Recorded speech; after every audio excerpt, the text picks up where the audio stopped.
Character বিল্ডিংটার খুব দরকার।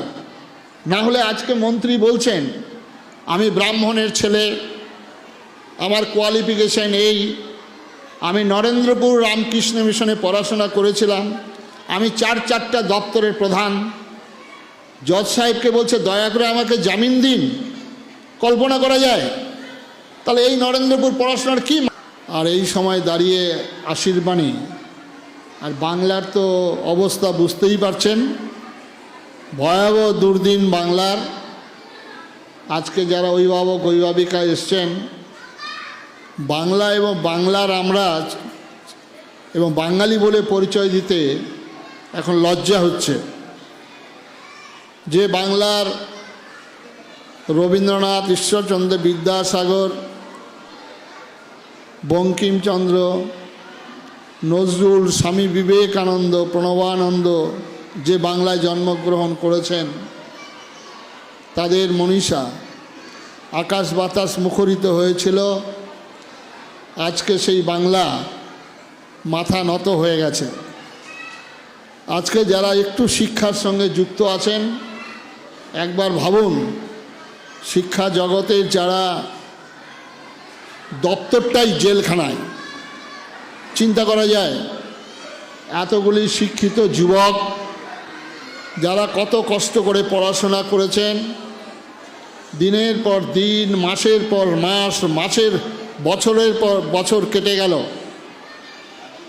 কোনো দরদি মরমি তাদের সঙ্গে দেখা পর্যন্ত করেন। আজকে যেভাবে প্রায় 25,000 যারা শিক্ষিত যুবক তাদের চাকরি চলে গেল। আজকে চিন্তা করতে পারবেন, এই অবস্থায় আমরা শুধুমাত্র লেখাপড়ার সঙ্গে যুক্ত থাকলে ভুল হবে। এই পড়াশোনার কেরিয়ার তৈরি, ক্যারেক্টার বিল্ডিংটার খুব দরকার। না হলে আজকে মন্ত্রী বলছেন আমি ব্রাহ্মণের ছেলে, আমার কোয়ালিফিকেশান এই, আমি নরেন্দ্রপুর রামকৃষ্ণ মিশনে পড়াশোনা করেছিলাম, আমি চারটা দপ্তরের প্রধান। জজ সাহেবকে বলছে দয়া করে আমাকে জামিন দিন। কল্পনা করা যায়? তাহলে এই নরেন্দ্রপুর পড়াশোনার কি মানে? এই এত কোয়ালিফিকেশান নেওয়ার কি মানে? যুক্তিকতা। সুতরাং খালি পড়াশোনা করলেই যে হবে তা নয়, পড়াশোনার সঙ্গে একটু চিন্তা করতে হবে মা বাবাকে। আপনারা আজকে চিন্তা করবেন, এত সংকটের মধ্যে গভীর। আমাদের তো আম্বানি, জানেন, আম্বানি একটা পেট্রোল পাম্পের কর্মচারী ছিল। সচিন তেন্ডুলকর ক্লাস 10 পর্যন্ত পড়েছেন। বহু মনীষী, আমাদের রানী রাসমণি পড়াশোনাই জানতেন না, ঠাকুর রামকৃষ্ণ কিছুই জানতেন না। সুতরাং এর সঙ্গে এটা কোনো সম্পর্ক নেই, মানুষ হওয়ার কথা। মহাভারতে দেখেছেন আপনারা, মহাভারতের প্রথম পর্ব কি হয়েছিল কে বলতে পারবেন? প্রথম পর্ব একটু দয়া করে বলুন তো, কে বলতে পারবেন? মহাভারতের প্রথম পর্ব কাকে দিয়ে শুরু হলো? ভীষ্ম পর্ব। কারণ ভীষ্ম ছিল তদানীন্তনকালের অভিভাবক। এই ভীষ্ম ছিল প্রাজ্ঞ, বয়োবৃদ্ধ, বিরাট যোদ্ধা, জ্ঞানী, কিন্তু তিনি তার যারা বংশধর তাদেরকে ঠিক মতো পালন করতে পারেননি। তাই ভগবান কৃষ্ণ মহাভারতের প্রথম ভীষ্ম পর্ব ভীষ্মকে বধ করেছিল। আজকে অভিভাবক অভিভাবিকা মহাভারত থেকে শিক্ষাটা নেবেন। তারপরেই বধ করা হয়েছিল কাকে জানেন? কোন পর্ব? দ্রোণাচার্য পর্ব। কারণ তদানীন্তনকালে তিনি শিক্ষক ছিলেন, ঠিক মতো শিক্ষা দান করেননি বলে দুর্যোধন দুঃশাসন তৈরি হয়েছিল। সুতরাং শিক্ষক যারা অভিভাবক, আজকে আমরা দায়ী। ভয়াবহ পরিস্থিতির মধ্যে আমরা রয়েছি।